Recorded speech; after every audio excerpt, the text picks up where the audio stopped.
Thanks for joining us today at Unstuck Your Business Podcast.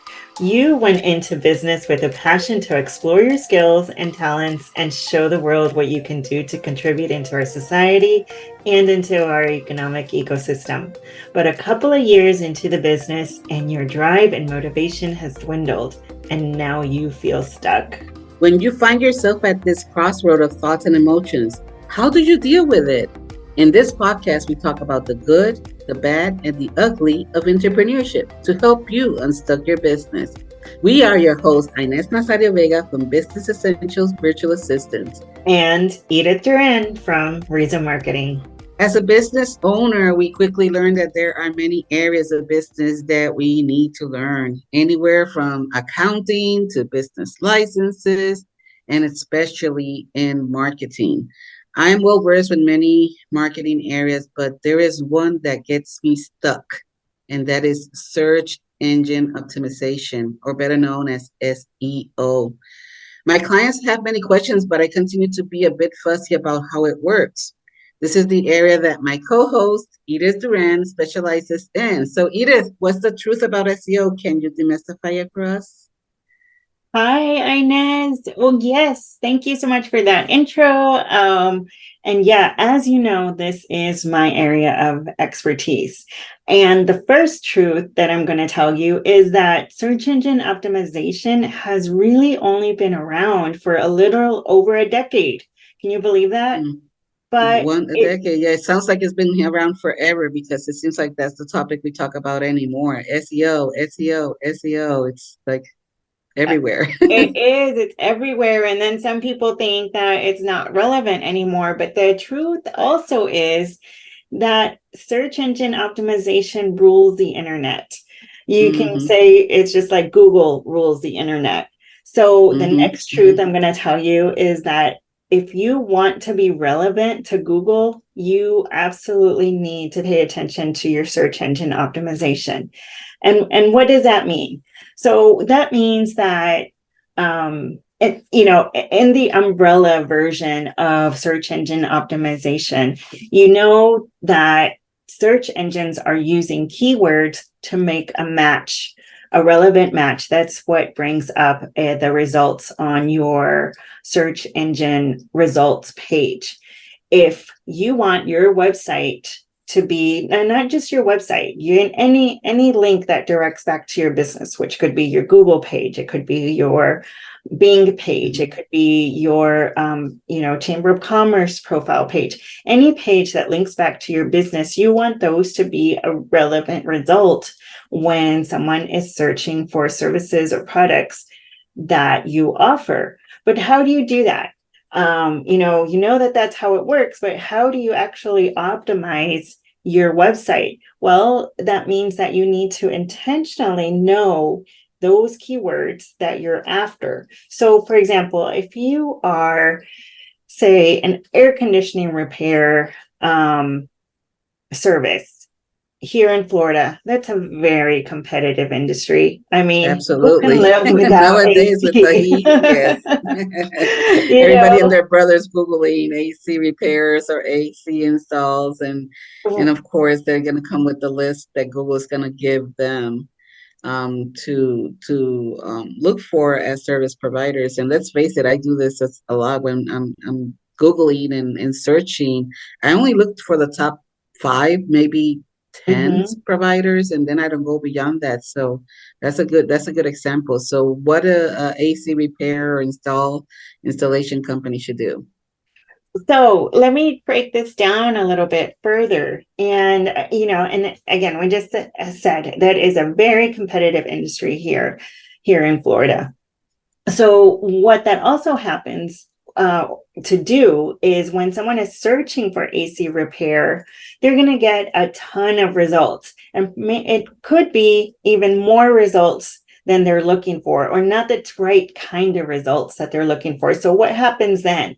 Somebody will refine their keyword search to be more aligned with what they're looking for. So, now let's just say I live in a condo by the beach.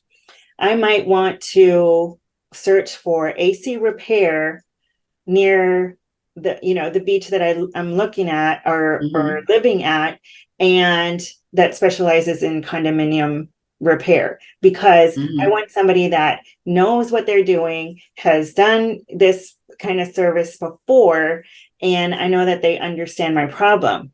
So as a business owner, if that's the type of place that you service, then you want to make sure that your website is optimized for that kind of service.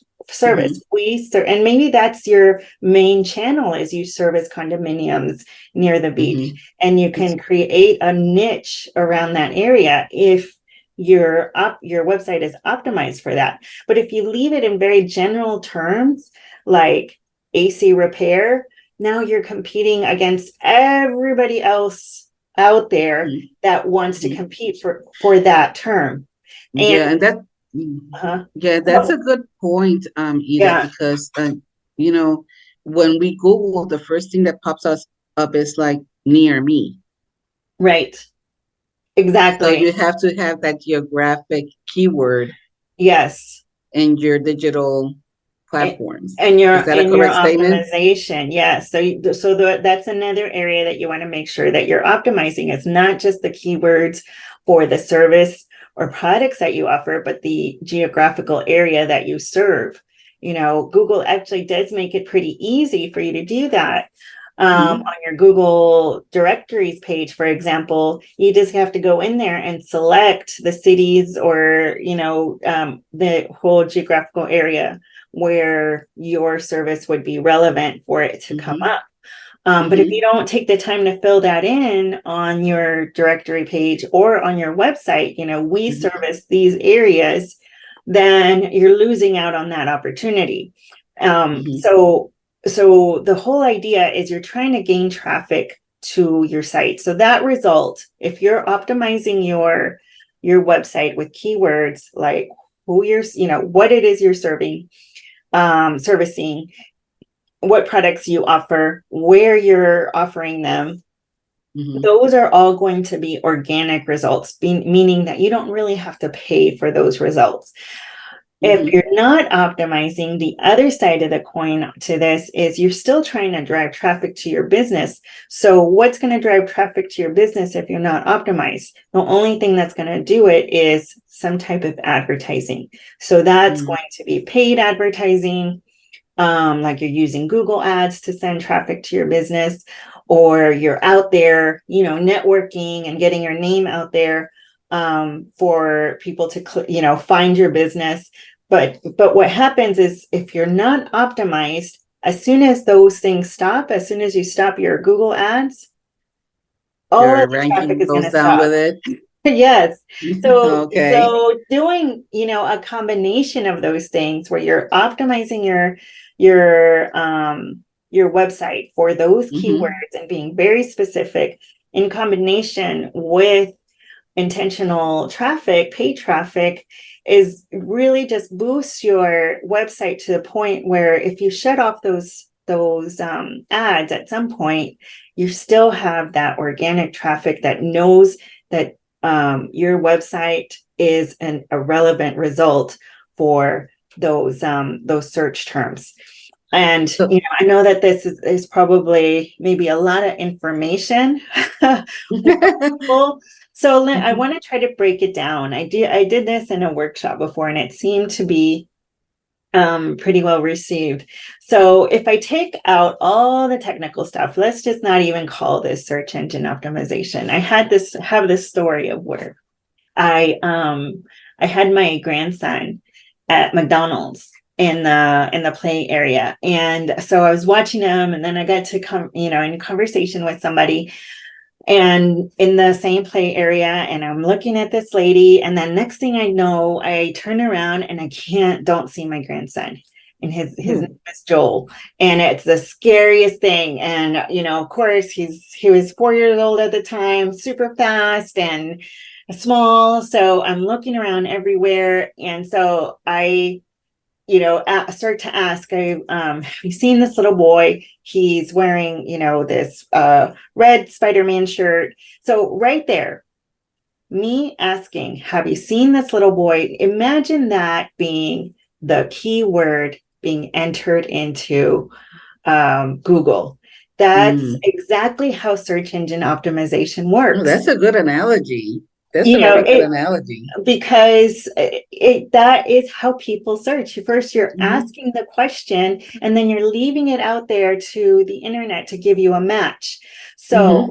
So then what happens is, I'm looking at just the people that are in the playground that can help me find him, but no one, they don't see him right away. So then I ask somebody that works there, like, I just had my grandson here, can you help me? So he goes on the mic and says, there's a little boy that's lost, and have you seen him? So that, imagine that being the social network. Now Mm-hmm. Mm-hmm. you've put your keyword in your search out into the social network Mm-hmm. to You help give you the get the description of result. the boy, what he's wearing, his height, his Exactly. weight, color of his eyes, color of his Hmm. hair. Now it's Yes, very drilled into and specific as to what you're looking for and what it should match with that. exactly. That's what Oh, we're, that's a that very good is. analogy. I love that. I love that. And because I'm trying to peel, because I think that a lot of the confusion behind search engine optimization is that it sounds very technical, and it is. I Yes. mean, there's a lot of technical parts to it, but really, the whole concept is trying to help people find what they're looking for. Just like I was trying to find my grandson, and I was trying to find him quickly. That's Mm-hmm. what people are trying to do. They're trying to find a result quickly. So they're going Mm-hmm. to go to Mm-hmm. the internet, go to Google. If they don't find the result there, they'll probably go to their Facebook page or their platform, their social platform of choice, and start asking, do you have any recommendations for AC repair? This is my problem. So Mm-hmm. that's why it's so important as a business. If you really want to bring awareness of what it is you do, what you provide, what you sell, you really need to be everywhere. Yes. Yeah, Yes. you need to be intentional about that. And that's really where marketing is today. So, Yeah. you can't shy away from that. And I think it really starts with knowing who your audience is as a business owner and where you're going to find them so That's that you can very make sure to good. be there. I love the way you present the information. It's just obvious you're so passionate about this topic. So I'm so glad we're having this conversation because trust me, this has been a myth for me. Mhm. It has been a myth, not only for me, but You're for not my alone. clients as well. I always get asked the question, so Inez, how often do I need to update my website with keywords to increase the traffic on my website and what have you? So to answer that frequent asked questions, what is the best strategy? Should we just put in hashtags? I know the hashtags is becoming a big thing as far as attracting potential clients to your website or to your social media channels. So in your opinion, as a marketing expert, how often should a business owner think about updating their website so they can stay relevant to the clientele they're trying to grab the attention from? So the short answer is as often as you possibly can. but Okay. but let me also break that down a little bit. Is you want your main pages of your website. So most people have a main page, like their home page, maybe Mhm. 3 different services pages, a contact page, and an about page. You want, those 5, 6 main pages of your website to be optimized for those most competitive keywords. Like, let's say, again, with AC repair, it could be AC repair in Daytona Beach. So you might be optimized for that, which Mhm. again is a general like umbrella keyword. If you want to start optimizing your website for something more specific, so that you can gain on those opportunities, think about a blog. That's where Blog. blogging Oh, that's really a good comes idea. in, because blogs answer those questions. Um, service in the condominium in, New Smyrna Beach. We service condominiums in New Smyrna Beach. That is now a headline on your website alongside the AC repair. So now you have multiple opportunities for people to find your website depending on how they search. And that's really the whole concept of the whole intention behind blogging. People are not actually going to sit there and read one blog after another. It's just not the way they work. Blogs are really another way to attract traffic to your website for people that are in research mode and typing in those questions. And now they land on your website and they see that your service is a viable option for what they're looking for. So again, these are all opportunities for you to be a result on that results page. So as far as like the question of how often should you be updating your website, daily is not really feasible, but if you can add maybe even a weekly blog or one every other week with those answering FAQs that are out there and being very specific on the solution that you're offering in that FAQ, that is again another opportunity for more traffic to find you.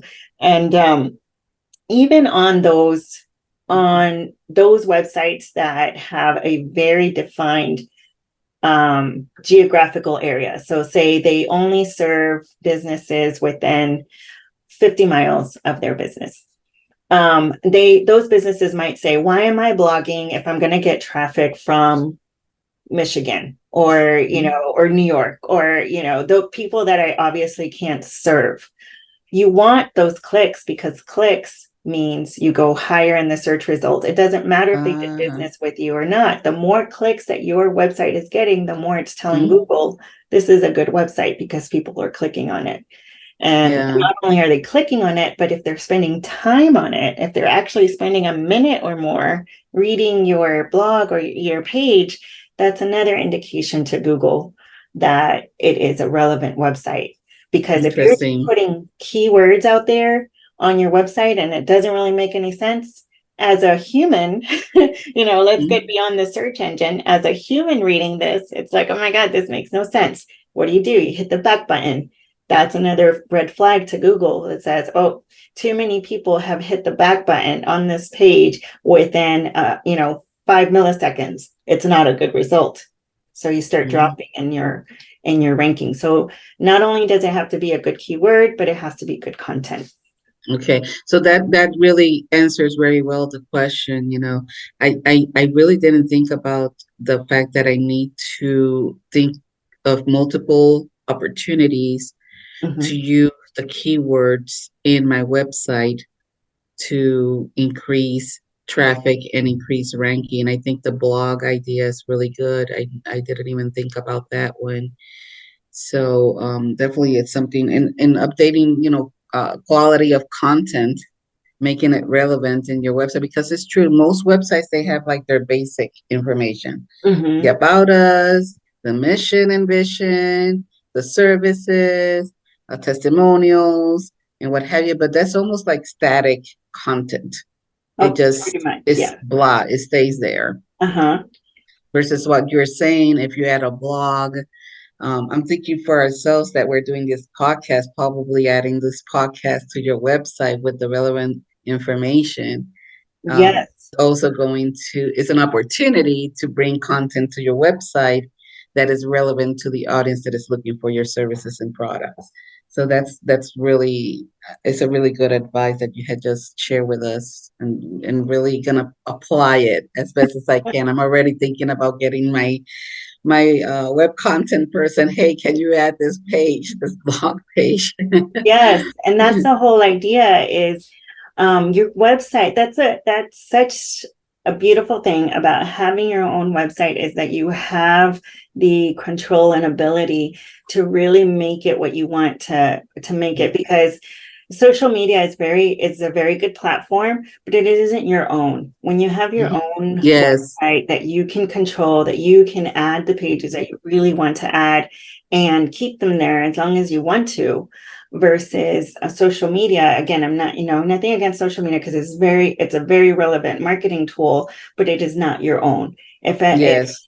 Facebook or, if any of those platforms decide to take down your content for whatever reason, they decide that it doesn't abide by their guidelines, it's gone. Hmm. And then the same with, a post. It Hmm. is so temporary. It's gone within a day or sooner, whereas your blog will be out there and continuously be bringing you traffic every time that search term is searched. So, That's interesting. Now that you mentioned social media, let me ask you this question. Um, what can I enhance through social media to improve my ranking when people are Googling my services? Because let's well, face it, I have our website is integrated with our social media and vice versa.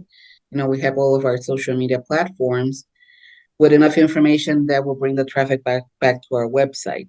But I guess the question here is, let's talk about content. Let's talk about what we can do to use the social media channels as a tool to bring our ranking up. Mhm. So I'm going to address just specifically that question because there's so many ways you can use social media. So I don't want to go into many different directions, but specifically to using social media to improve your rankings. First thing you want to do is make sure your profile page is optimized. And what I mean by that is make sure that there is a description there, that all of those categories that they give you, they're filled out, your phone number, your address, if you're going to have your address out, the services, same as your Google page or your website. If you want your Facebook page to have as much information about what it is you offer as possible, because search engines are text driven. So anywhere they're going Hmm. to see text that matches the search is going to be a possible result. So Mm-hmm. if your profile pages on your social platforms also has those keywords, then Hmm. it's going to come up as a possible result. So when they ask you to fill in the categories, make sure you're filling in relevant categories, and even some that are possibilities if there are some. And then the other way you want to use social media to enhance your rankings is be sure to share all of your, content that goes back to your website or your other social channels so say you have YouTube videos. You want to make Mm. sure to have descriptions in your YouTube videos that also, have good headlines and those keywords for the question that you're answering, and share them on all your other social platforms and email campaigns, because again, we're looking for clicks. Even if you don't Hmm. get a sale through them, those clicks are increasing your ranking. You're increasing your authority in that particular arena of that search keyword. So the more clicks you get for those search terms, then the more relevant Google says you are, and the more often they're going to bring you up to the search engine results page. So don't, so those two things. First, make Hmm. sure that the profile pages are complete and descriptive. And second, you want to make sure to share all your content on all of those social platforms, and that Yeah. all of that combined increases your rankings. Appreciate that information. What are your thoughts about the hashtags? Everybody's using hashtags for everything, and it seems to be a driver to some effect. So, do you have any insights about the usage of hashtags as far as added content to drive traffic? Yes. So yes, hashtags are very relevant. I I'm a little conflicted on using the hashtags that are like, pages long, because Hmm. um the hashtags help you get in front of the audience of other people that might be searching for that particular category, because that Hmm. hashtags kind of start to fall under keywords, but categories. So there could be other people that are intentionally following those categories, but are they the people that you want to get in front of? For some businesses, especially if you're like an influencer, you want to get in front of as many people as possible. So yeah, it makes sense to use a lot of hashtags. But for a business, a small business, and you're not really wanting to serve everybody and anybody. You want to serve very specific people. So you want to maybe be a little more, again, intentional with your hashtags to use keywords that are descriptive of the service that you're offering and the solution that you provide. And maybe, the possible problem that somebody can be having. So you may end up with more like 6 hashtags versus 26. And that's okay because you want to get the right audience, not just get lost. Not just everybody that just clogs your traffic. So yes, so I'm a fan of hashtags as long as they're relevant to what you're doing. I was recently at I wouldn't call it a workshop, it was more a presentation, and something that was said stuck with me when it came to SEO. It says, track your Google analytics to discover and look up your demographics. To track your Google analytics, check and see what are the demographics that are attracted, and then based on that, it's like a back and forth. You put something out there to attract your demographic, but you go back to your Google Analytics to see who are really looking for you, so you can go back and change your keywords or whatever you need to change to continue to grow within that demographic. What is your take on that one and the Google Analytics? Yes, the Google Analytics and search engine optimization really go hand in hand. So the search engine optimization strategy, as I've been describing, is more of a strategy. The tools that help you refine it is going to be Google Analytics.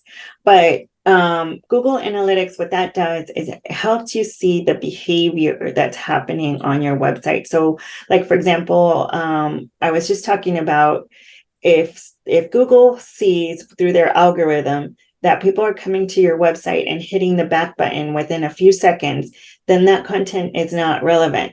So in your Google Analytics, you're able to see the same thing that the search engines are seeing. So you can go in and see the analytics for your page and see, okay, how much time are people generally spending on my pages?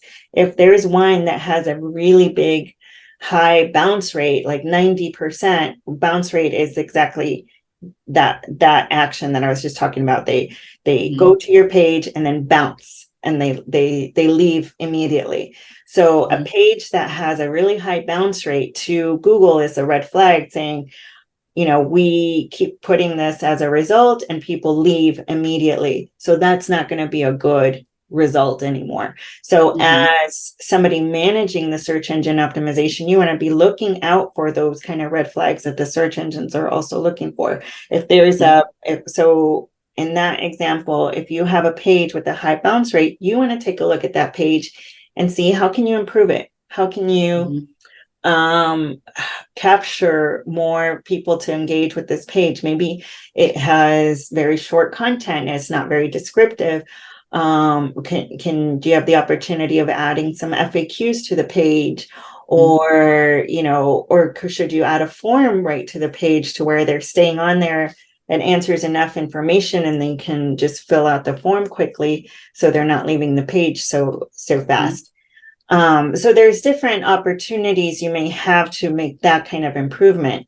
The other thing you want to see is, as you were saying, demographics. If you're seeing that, because Google Analytics gives you a really good breakdown on who's coming to your site. Are they female? What's the age group?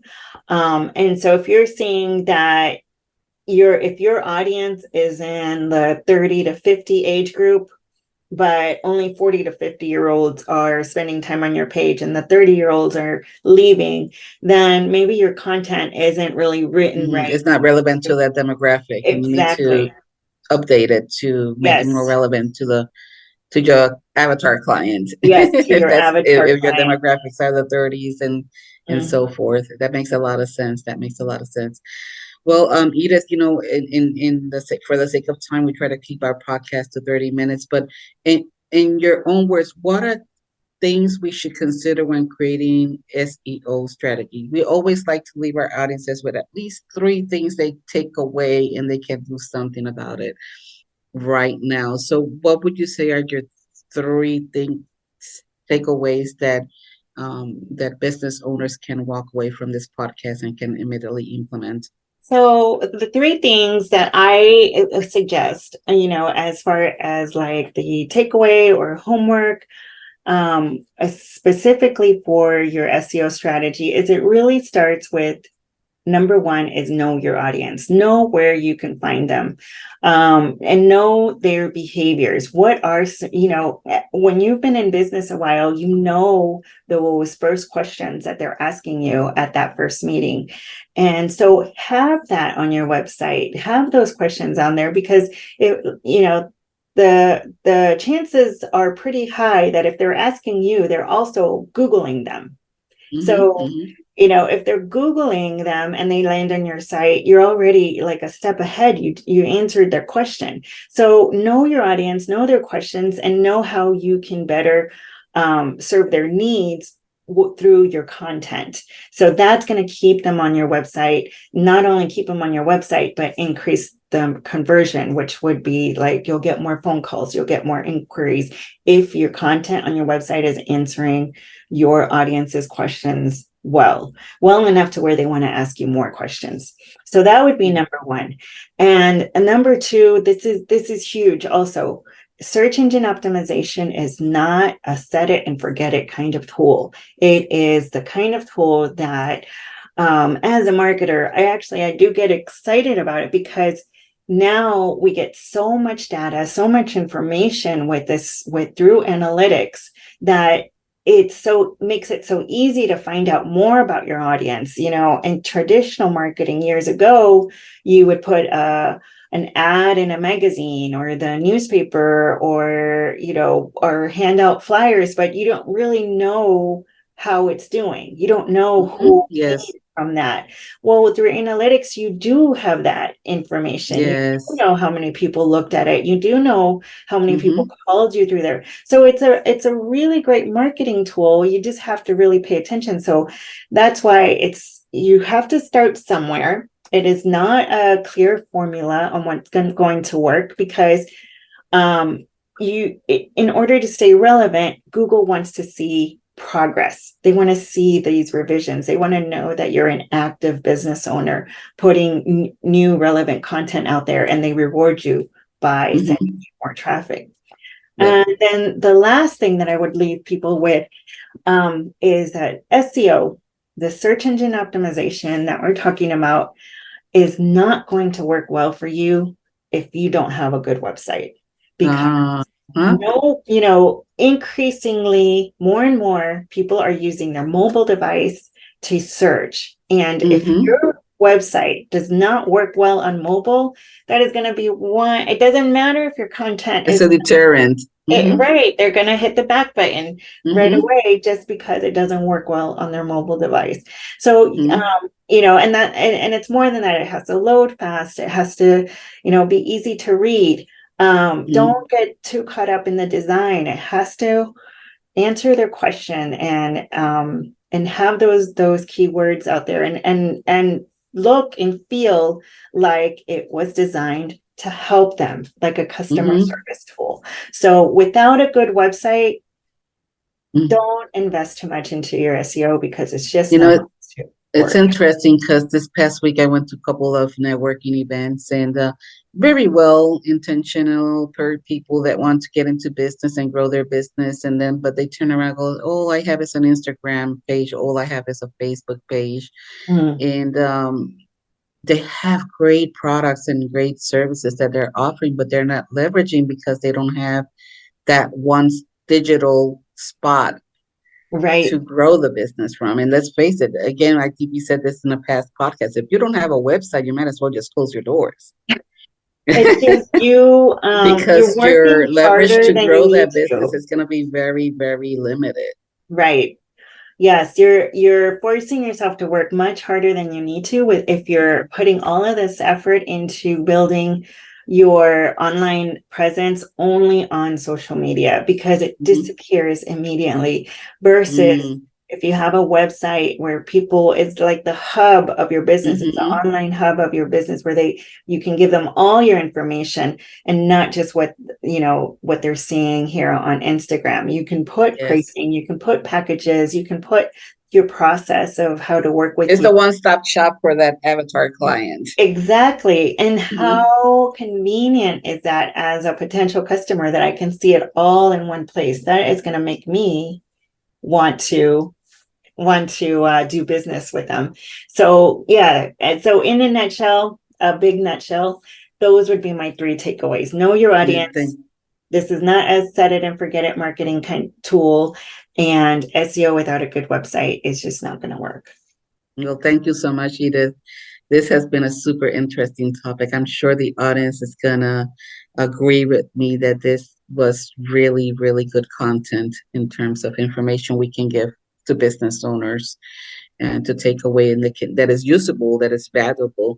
So there we have it. If you are hearing this message and you've listened to the entire episode of this podcast, and for that, we want to thank you, and join us the next time as we talk about what's the difference between Facebook ads and Google ads. Similar to this topic, but with a little twist to it. Let us know what you think about the topic discussed by leaving us a comment and review in our podcast. And if you found some value in the information that we share in this podcast, please, please subscribe and share. Subscribe and share, and join our Facebook page, Unstuck Your Business.